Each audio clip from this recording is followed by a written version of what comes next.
Namaskar, friends. Today we will talk about the peregrinations of an uncontrolled mind, the genesis of attachment and their deterioration into addictions, and thereby understand Sangha or attachment. So, there are three different classes of verses that I can come up with from my understanding of Gita that talk about attachment. The first one is in chapter 2, where Krishna talks about ध्यायतो विषयान पुंसा संगेश तेषु उपजायते संगात संजायते काम कामात क्रोध विजायते क्रोधात भवति सम्मोह सम्मोहात स्मृति विभ्रम स्मृति भंशात बुद्धिनाशो बुद्धिनाशात प्रणश्यति. Now, the meaning we will talk about it, but basically is ध्यायतो विषयान पुंसा संगेश तेषु उपजायते.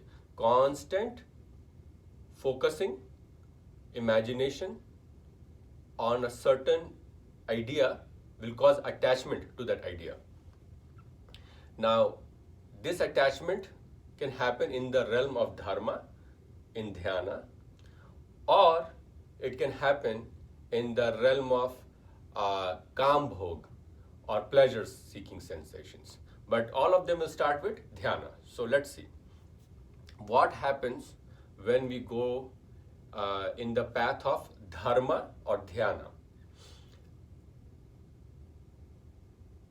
तत्वित्तु महाबहो गुण कर्म विभागयो गुणा गुणेषु मर्तन्त इति मत्वा न सजते.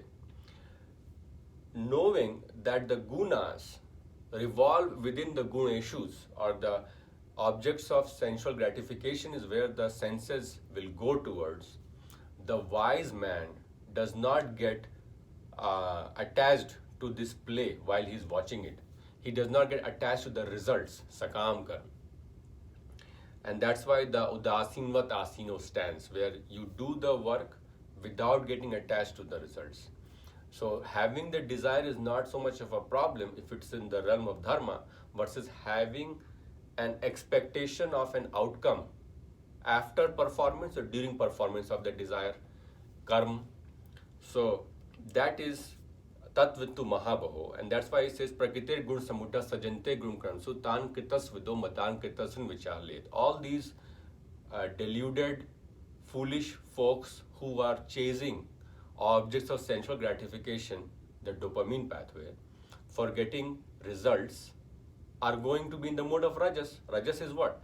What is nectarish in the beginning and poison in the end. Versus sattva is what is poisonous in the short term but nectarish in the end. Yadagre vishmi pariname amritopamam. What is wish like, poison like in the beginning, and parinam, consequence wise it becomes good, that is sattva. So sattva is the path of dharma dhyana, when you understand that tatvitu mahabaho gun karma vibhagayo guna guneshu martante iti matvana sajte. However, when we don't pursue, because dhyaito vishan punsa, whatever you are dhyan focusing on, that's where you will go.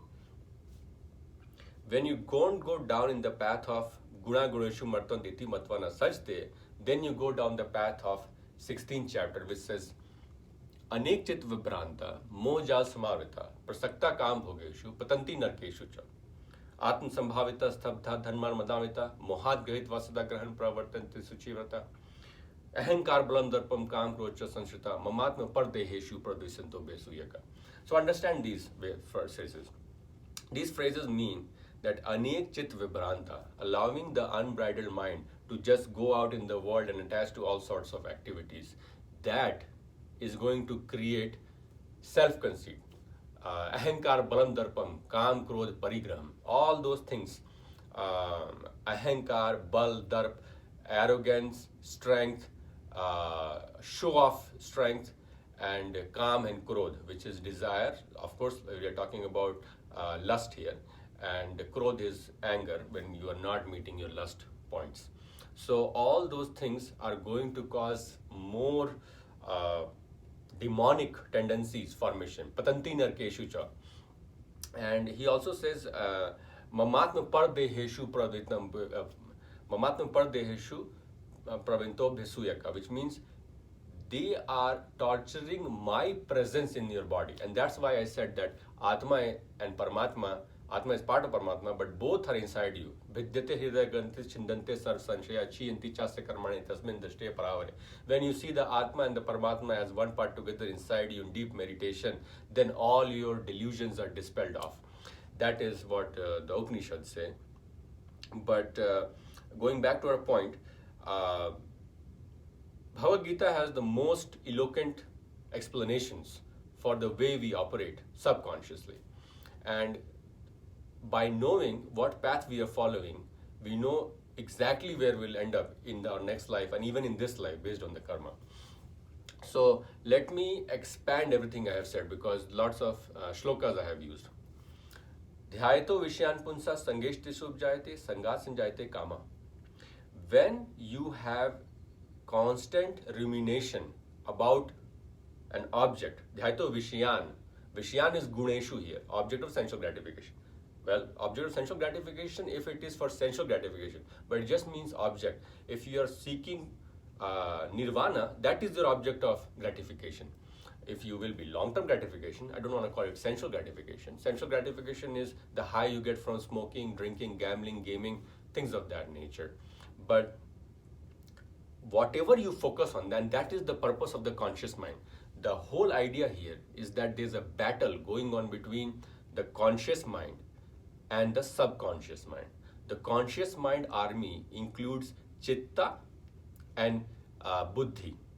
The subconscious mind army includes the pleasure seeking senses and dam darp arrogance. So if you know this, we have talked about manas buddhi ahankar chitta. Manas is the center line, what you choose to focus on.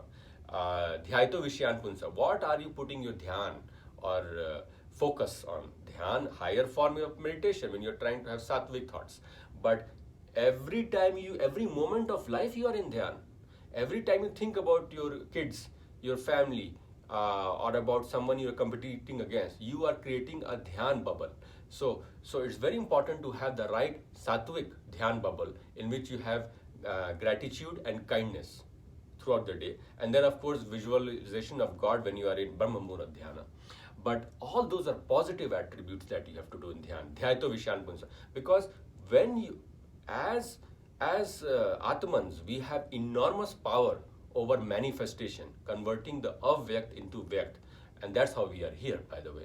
But what we choose to focus on is going to decide what we will become.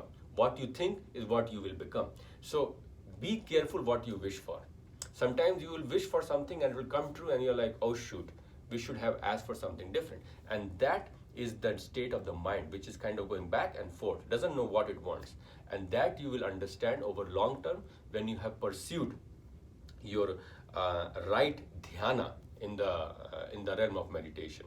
So, Dhyayato Vishyan Punsa Sangeshti Subjayate. This is talking about the negative pathway, where if you are focusing on objects of sensual gratification, you get attachment, and then you will get calm and krodh. You will want more of it, which is calm, and when you don't get it, you will get angry, which is krodh. So, in the end, this pathway is constantly working, first by pursual of the desire, and then aggravation of the desire as greed, and then failure to obtain the final motive of the desire as anger.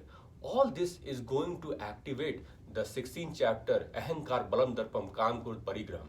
And Ahankar Balam Darpam Kam Krodh Sanshrita, this constellation of 5 Ahankar, Bal, Darp, Kam, Krodh is going to create delusion. Mamatma Pardeheshu Pradvisanto Bheshu Yeka. They are damaging my presence in their body. And what does we do to that? What does karma do to these people? Well, balance of neutrality wants you to suffer if you made someone suffer because of pursuit of your selfless sensual goals. So, Tanaham dushta kururan sansarishu naradman chipam jasrim subhana shurishve vyonisiu asurim yonima panna mudha janmani maram papetato yandadhamam gatim.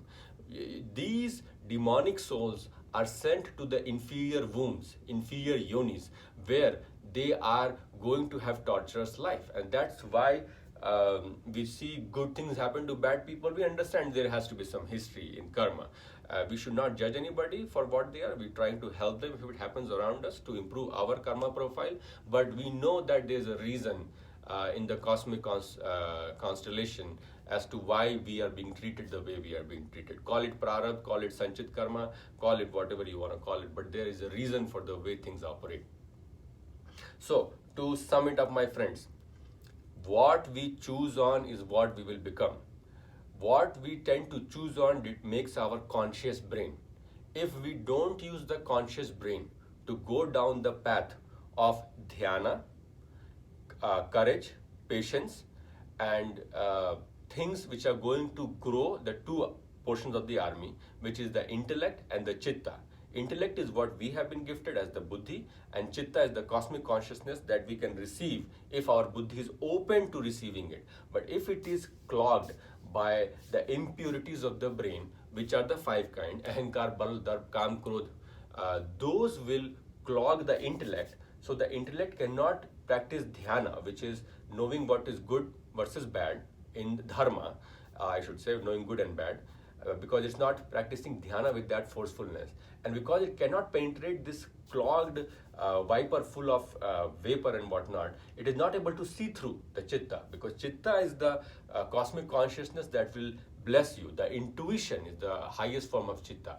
So to get to that, you need to have a recipient brain. Your antenna has to be in the right tuning. If you're not tuning it right, you're not going to receive signals from the radio station. Similarly, your intellect has to be in cleanliness so that it can receive a higher intellect or the cosmic consciousness, which will help you be more stable, and your dhyato vishyan punsa is more for attainment of nirvana and nishkam karma rather than selfish pursuance of goals based on growth of the subconscious brain, which is sensual pleasure gratification and arrogance that builds either from obtaining those gratifications or from anger, which causes delusion.